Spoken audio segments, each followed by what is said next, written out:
Avec Windows Update, les dernières mises à jour de Windows 11 sont installées de façon automatique afin d'utiliser les derniers correctifs de sécurité, de mettre à jour les pilotes de périphériques et les logiciels.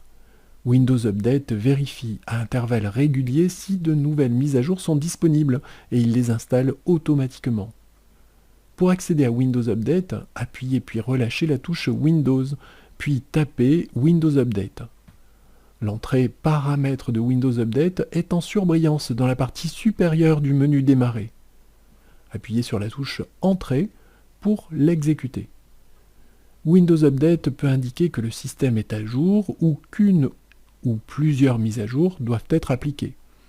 Certaines de ces mises à jour demandent peut-être un redémarrage de l'ordinateur.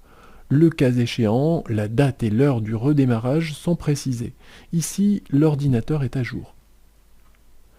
Et ici, dans cette copie d'écran, plusieurs mises à jour sont disponibles. La première a été installée, la deuxième est en cours d'installation et la troisième attend que la deuxième ait terminé de s'installer pour s'installer à son tour. Pour modifier le comportement de Windows Update, cliquez sur Options avancées.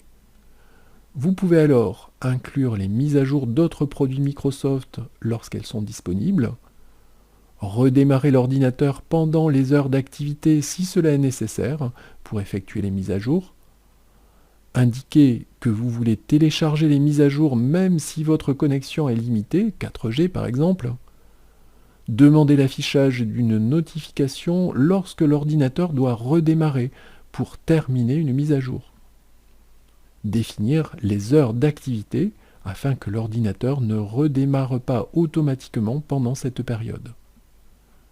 Déplacer la partie droite de la fenêtre vers le bas pour atteindre les options supplémentaires de Windows Update.